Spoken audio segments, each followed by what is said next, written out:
नमस्कार, मेरा नाम है अरविंद सिंह राजपुरोहित और आप देख रहे हैं अनअकैडमी।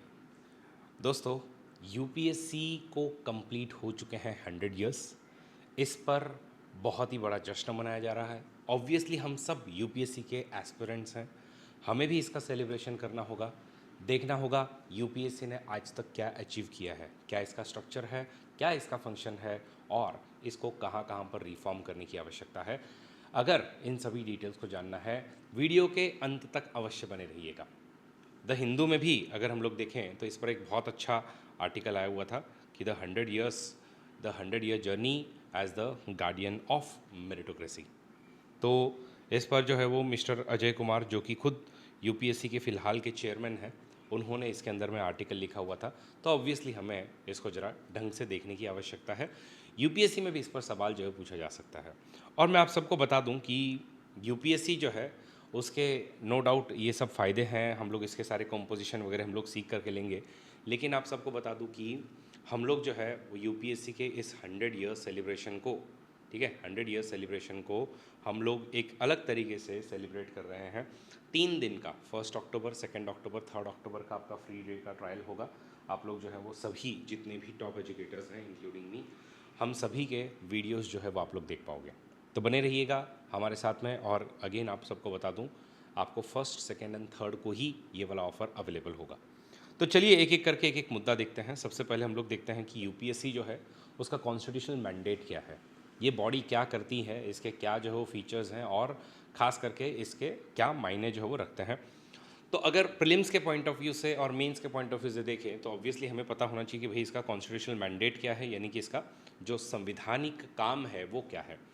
तो सबसे पहले तो हम सबको पता होना चाहिए कि भाई 2 लेवल्स हैं। एक जो लेवल होती है उसको हम लोग जो है वो यूनियन लेवल कहते हैं, जो कि पूरे ऑल इंडिया लेवल जो है वहाँ पर काम करती है और पूरे ऑल इंडिया में अपनी सर्विसेज जो वो देती हैं।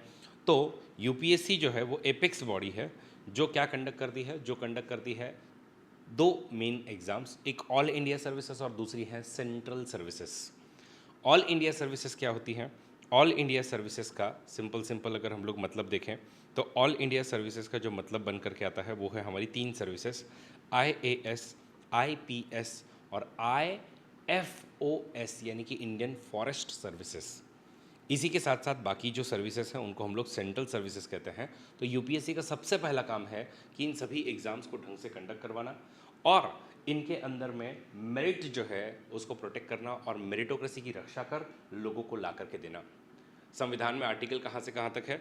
आर्टिकल नंबर 315 से लेकर के 323 तक आप लोगों को ये सब मिलेगा, जिसके अंदर में यूपीएससी का कंपोजिशन किस तरीके से होना चाहिए, यूपीएससी के अपॉइंटमेंट किस तरीके से होंगे और अगर यूपीएससी के जो मेंबर्स हैं उनमें से किसी का रिमूवल अगर हमें करना पड़े तो वो किस तरीके से होगा। ठीक है, तो इसके लिए हम लोग ये कह सकते हैं कि यूपीएससी एक संवैधानिक संस्था है, यानी कि कॉन्स्टिट्यूशनल बॉडी है जो खासकर इंडिया के मेरिटोक्रेसी की रक्षा करती है। आज जितने भी टॉप ऑफिसर्स हैं वो यूपीएससी द्वारा दिए गए हैं। देश के हर एक पॉलिसी मेकर, देश का हर एक वो व्यक्ति जो हमारे जो स्ट्रक्चर इंडिया के स्टील फ्रेमवर्क का पार्ट है, उन सभी को यूपीएससी ने कभी कभी चुन कर दिया है। और इसीलिए आज यूपीएससी पर अगर हम लोग इसके पिलर्स देखें कि स्ट्रेंथ के क्या है, तो आज इसके ऊपर ट्रस्ट है। अगर यूपीएससी ने किसी कैंडिडेट को सिलेक्ट करके दिया है तो पक्का ऐसा लगता है कि भाई ये एकदम शानदार बंदा होगा। ओके, तो ट्रांसपेरेंट रिक्रूटमेंट मैकेनिज्म के थ्रू इन्होंने मेरिट बेस्ड आउटकम दिए हैं और लोगों को सिलेक्ट करके दिया है। इंटीग्रिटी में मतलब अब ऑफिसर्स कैसे आए हैं उनको चेक करने के लिए एथिक्स नाम का पेपर तो है ही, लेकिन ये जो ऑफिसर्स आ रहे हैं, ओके, इसके लिए जो एग्ज़ाम कंडक्ट की जा रही है, कई बार जब रीजनल सर्विसेज की एग्ज़ाम्स जैसे कि स्टेट पीसीएस हम लोग कहते हैं, वो जब होती है तो उसके अंदर में क्या होता है कि कई बार लोग जो है वो बेसिकली अपने को ये कहते हैं कि ये जो लोग होते हैं ये लोग अपने को क्या कहते हैं, ये सभी लोग जो होते हैं तो इन लोग बेसिकली पॉलिटिकल इंटरफेरेंस वगैरह हम लोग देखते हैं, पेपर लीक वगैरह हो जाता है, लेकिन ऐसा कहीं पर भी आपको नहीं दिखेगा और शानदार कॉन्फिडेंशियलिटी आज तक मेंटेन करके रखी हुई है। सिस्टम जस्ट कब होता है? सिस्टम जस्ट तब होता है जब आप लोगों को फेयरनेस मिले। तो जब इन्होंने इक्वल अपॉर्चुनिटी सभी को दी है, अर्बन हो, रूरल हो, प्रिविलेज हो, अंडर प्रिविलेज हो, इंग्लिश हो, नॉन इंग्लिश हो, इन सभी कैंडिडेट को जब आप लोग एक समान मायने पर रखते हो तो वो यूपीएससी की स्ट्रेंथ है। ओके, अब हम लोग समझ करके लेते हैं कि इसका हिस्टोरिकल इवोल्यूशन किस तरीके से हुआ है और क्यों हम लोग अभी यानी कि 1925 के अंदर में सेलिब्रेट कर रहे हैं इसके 100 ईयर्स। ओके, तो देखिए सबसे पहले इसके बारे में बात जो है वो सिविल सर्विसेज की बात कहें तो पहले जो सिविल सर्विसेज हुआ करती थी उनको हम लोग कहते थे Indian coordinated services. Okay, Indian coordinated services, ICS officers हुआ करते थे। अब ये आईसीएस की सर्विसेज पहले सिर्फ और सिर्फ यूके के अंदर में इसकी एग्ज़ाम्स हुआ करती थी, लेकिन उसके बाद में ओके इसको इंडिया के अंदर में करवाया गया और 1919 के अंदर में जो एक एक्ट आया था गवर्नमेंट ऑफ इंडिया एक्ट, उसके अंदर में ये प्रावधान किए गए कि अब से यहीं पर एक पब्लिक सर्विस कमीशन रहेगा जिसका इन्होंने जो है वो प्रोविज़न जो है वो करके रखा हुआ था। लेकिन फिर इस पब्लिक सर्विस कमीशन को 1926 के अंदर में बनाया गया ओके सर रॉस बार्कर द्वारा। तो सर रॉस बार्कर आप लोग जिनको स्क्रीन पर फिलहाल देख सकते हैं, ये जो है ये पहले चेयरमैन थे यूपीएससी के, ऐसा हम लोग कह सकते हैं।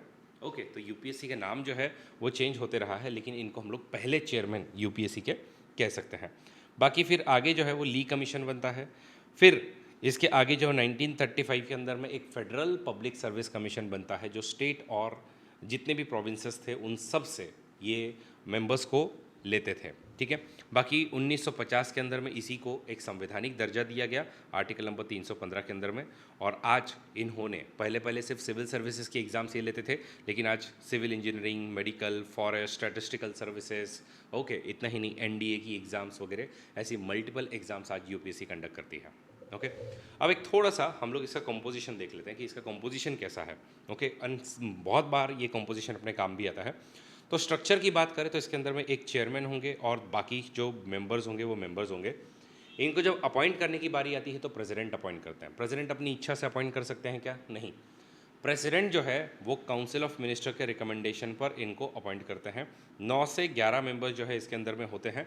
क्वालिफिकेशन की जहाँ तक बात करें तो एज सच कोई स्पेसिफिक एजुकेशनल या फिर एज का क्राइटेरिया नहीं है, लेकिन ये पक्का कहा है कि भाई एटलीस्ट हाफ मेंबर जो है ऐसे लीजिएगा जिनके पास में 10 या 10 साल से अधिक का एक्सपीरियंस हो पब्लिक सर्विसेज के अंदर में, ऐसे ही लोगों को लीजिएगा। तो ये इनका मुद्दा है। बाकी इन लोग कब तक काम करते हैं? या तो 6 साल को इनको टेन्योर मिलता है या फिर 65 साल के एज तक। फिलहाल अभी आप लोग अगर देखें तो ये सभी मेंबर्स जो हैं वो मेंबर्स हैं इसके। तो मिस्टर अजय कुमार या डॉक्टर अजय कुमार जो हैं वो यहाँ पर एज ए चेयरमैन के तौर पर काम कर रहे हैं। मेंबर में लेफ्टिनेंट जनरल राज शुक्ला, मिस सुमन शर्मा, विद्युत बहरी स्वाइन और दिनेश दसा, श्री शीलवर्धन सिंह, श्री संजय वर्मा, श्री सुजाता चतुर्वेदी और श्री अनुराधा प्रसाद। इस तरीके से होता है।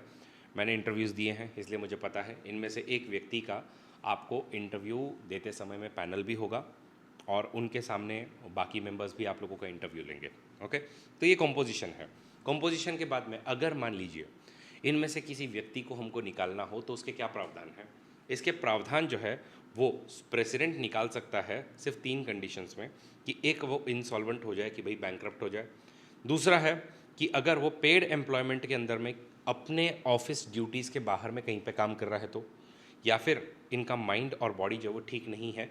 लेकिन इन सब चीज़ों के लिए इसको मिसबिहेवियर हम लोग कहते हैं, लेकिन इस मिसबिहेवियर के लिए ठीक है सुप्रीम कोर्ट जो है वो इंक्वायरी बिठाता है और तभी इनको जो है निकाला जा सकता है। ओके, और मिसबिहेवियर क्या होता है कि अगर आप लोग जो है वो गवर्नमेंट कॉन्ट्रैक्ट में या और कहीं पर प्रॉफिट वगैरह जहाँ पर आपको मिल सके ऐसे किसी एक्टिविटी के अंदर में आप इन्वॉल्व हुए हो। ओके, फिर बात आती है इनके 100 साल की। तो 100 साल मैंने आप सबको बताया कि लगभग जो है वो इनके 100 साल अभी यूपीएससी के कंप्लीट हो गए हैं। एक इंडिपेंडेंट कॉन्स्टिट्यूशनल संस्था है जिनका पॉलिटिकल या पर्सनल इन्फ्लुएंस कहीं पर भी नहीं है, इम्पार्शलिटी और इंटीग्रिटी चीज़ों पे काम करता है और ख़ास करके मिलियंस यानी कि लाखों लोगों का आज इस बॉडी के ऊपर में ट्रस्ट है।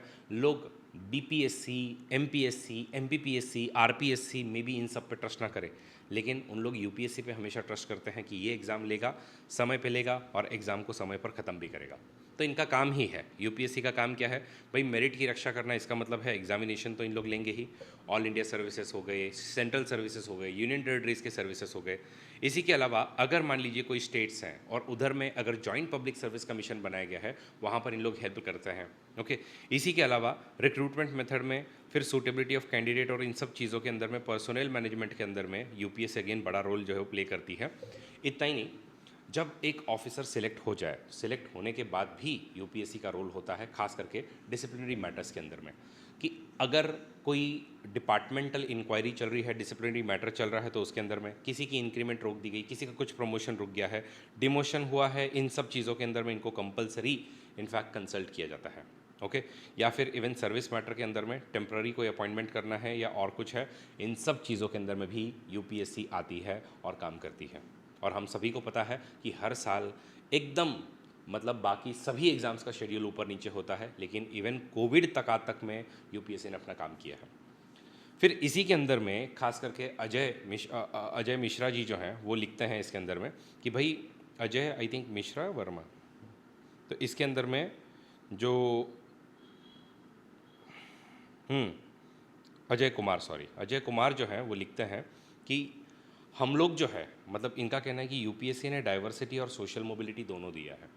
अगर ये एक एग्ज़ाम अगर दे दे कोई और ढंग से प्रीलिम्स मेंस इंटरव्यू अगर क्लियर कर जाए, तो सच में सोशल मोबिलिटी है। सोशल मोबिलिटी भी कैसी कि आज आप लोग रंक हो, कल सीधे राजा बन जाओगे। इस लेवल तक जा करके इन लोग जो वो पहुंच जाते हैं, इस लेवल तक जा करके इन लोग जो काम कर पाते हैं। ओके, तो एलिटिज़म से आज इंक्लूसिवनेस की तरफ में बढ़ी है। तो एक समय हुआ करता था, खास करके कॉलोनियल एरा के अंदर में केवल और केवल एलिट्स ही इसके पार्टिसिपेंट हुआ करते थे, लेकिन आज हर डिस्ट्रिक्ट से, हर जगह से इनका रिप्रेजेंटेशन है। ओके, चाहे कितना ही रिमोट हो, कितना ही डिसएडवांटेज रीजन क्यों ना हो। Symbols of opportunity acts as engine of social mobility. Talent और परसिवरेंस जो लोगों के पास में है, ओके, तो बताता है कि भाई टैलेंट है, और अगर कभी कभी मान लीजिए टैलेंट हो करके भी सक्सेस नहीं मिला है, तो उस सक्सेस की तरफ में काम करने के लिए यूपीएससी अगेन आपको बताती है। अगर हम देखें तो लगभग 10 से 12 लाख लोग आज भी यहाँ पर जो है वो एग्ज़ाम देते हैं। 48 ऑप्शनल की चॉइसेस हैं, 12 कॉन्स्टिट्यूशनल लैंग्वेजेस हैं। इन सब में अगेन यूपीएससी इतनी बड़ी एक एग्ज़ाम कंडक्ट करती है। आप जस्ट लॉजिस्टिक्स एंड ऑपरेशंस की बात कीजिए, इसके अंदर में अगर हम लोग देखें 2500 सेंटर्स पर प्रीलिम्स की एग्ज़ाम होती है। मेंस में सब्जेक्ट स्पेसिफिक लोगों के पेपर अक्रॉस द सेंटर्स आपको भेजना, मतलब कितनी बारीकी से काम हो रहा है सोचिए। इंक्लूसिवनेस के अंदर में डिफरेंटली एबल्ड कैंडिडेट्स के लिए अगेन हम लोग काम करते हैं। एनोनिमस असेसमेंट है, आज तक किसी को पता नहीं चला कि भाई कौन चेक कर रहा है, कौन नहीं चेक कर रहा है, ताकि न्यूट्रलिटी है। और रेजिलियंस मतलब इवन मैंने आपको बताया कि कोविड-19 का जब पैंडेमिक था, इसके अंदर में भी इन्होंने काम किया। और इसके पीछे paper checker, paper setters, evaluators, जो कि पूरी इंटीग्रिटी और फेयरनेस से काम कर रहे हैं। तो ये बातें हैं। बाकी नेशन बिल्डिंग के लिए अगर आज किसी ने सबसे ज़्यादा काम किया है तो वो यूपीएससी है, जिन्होंने क्राइसिस से, डिजास्टर से लेकर के इकोनॉमिक एंड सोशल रिफॉर्म से, इंफ्रास्ट्रक्चर एक्सपांशन से, सभी चीज़ों के लिए यूपीएससी सिलेक्टेड कैंडिडेट्स ही काम करते हैं। लेकिन इसका मतलब ये नहीं बनता है कि यूपीएससी के अंदर में कमियां नहीं हैं और रिफॉर्म की आवश्यकता नहीं है। रिफॉर्म की बिल्कुल इसके अंदर में आवश्यकता है। आज इनको टेक्नोलॉजिकल इंटीग्रेशन करने की ज़रूरत है। प्रतिभा सेतु जो कि एक इनिशिएटिव है, खास करके जिन लोगों ने इंटरव्यू दिया है उन लोग आगे जा करके किसी दूसरे मल्टीनेशनल कंपनी के अंदर में या उन सब कैंडिडेट के पास में चले जाए, तो वो एक प्रतिभा सेतु का इनिशिएटिव है। बाकी रिफॉर्म्स के अंदर में आज इनके डिजिटल टूल, एआई और इन सब चीज़ों को यूज़ किया जा सकता है, और फ्यूचर के अंदर में जो भी चेंजेस और जो भी चीज़ें आ रही हैं उनको इन्होंने काम करना चाहिए। और ख़ास करके भी फेस रिकग्निशन सिस्टम जो लगाने चाहिए, ताकि क्या हो, जो भी कैंडिडेट एग्ज़ाम देने के लिए आया है वो सब कुछ जो वो हो जाए। तो यूपीएससी 100 नॉट आउट और आज भी गार्डियन ऑफ इंडिया का मेरिटोक्रेसी। ओके, और इसका काम है ट्रस्ट, फेयरनेस, इंटीग्रिटी और इम्पार्शलिटी हमारे सिस्टम के अंदर में लेकर के आना। बाकी गाइस आप लोग जो है वो मात्र 25,000 के अंदर में अरविंदा कोड पर अपने ड्रीम को अचीव कर सकते हो, यूपीएससी को क्रैक कर सकते हो। एंड भूलिएगा नहीं, हमारी अलग अलग बैचेस शुरू हो रही हैं। लास्ट बट नॉट लीस्ट हमारा एक एआई असिस्टेंट जो आप लोगों की हेल्प करेगा, that is Una. Thank you so much, have a great day. जय हिंद, जय भारत।